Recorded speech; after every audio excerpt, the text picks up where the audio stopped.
मसीह खुदावंद में आप सबको सलाम। खुदावंद आप सबको बरकत दे और आपको अपने हिफ्ज़ पनाह में रखे।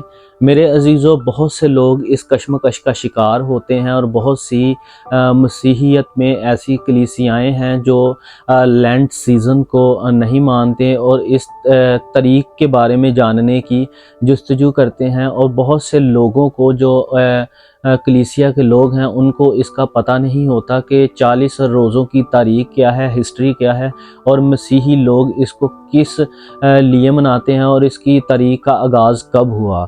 आज हम कलाम मुक़द्दस में से इसके बारे में सीखेंगे।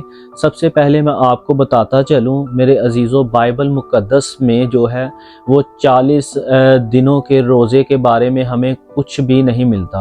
हाँ, ज़रूर ये मिलता है कि खुदावंद के मुक़द्दसीन लोगों ने, मुक़द्दस मूसा ने 40 दिन का एक रोज़ा रखा, मुक़द्दस एलिय्याह ने 40 दिन का एक रोज़ा रखा और इसी तरह मेरे अजीज़ों खुदावंद यीशु मसीह ने भी जो है वो 40 दिन का एक रोज़ा रखा। यानी इन लोगों ने, खुदावंद के मुक़द्दसीन ने 40 दिन ना कुछ खाया और ना कुछ पिया।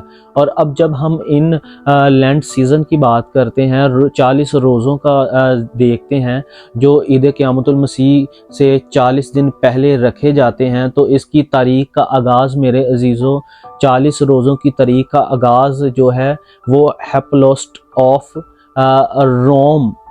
रोमा ने किया था।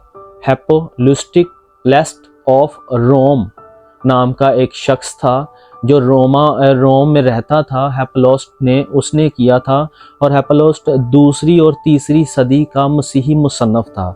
ये मुसन्निफ़ शख्स था और इसने 40 रोज़ों का जो था लेंट सीज़न का आगाज़ किया था, जो ईद क़यामतुल मसीह से 40 दिन पहले मनाया जाता है। और चर्च ऑफ रोम का ये एल्डर था। ये एल्डर शख्स था, मुसन्नफ़ भी था और एल्डर भी था।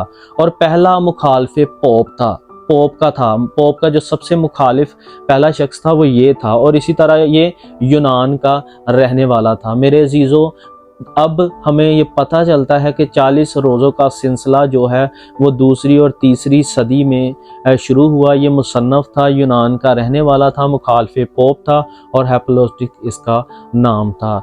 अच्छा है कि बहुत से लोग जो इनको नहीं मानते। मेरे अजीज़ों, मैं आपको ये कहना चाहूँगा कि क्योंकि ये खुदावंद का मानने वाला शख्स था, अगर हम खुदावंद के लिए कोई वक्त मुकर्रर कर देते हैं तो बहुत अच्छी बात है।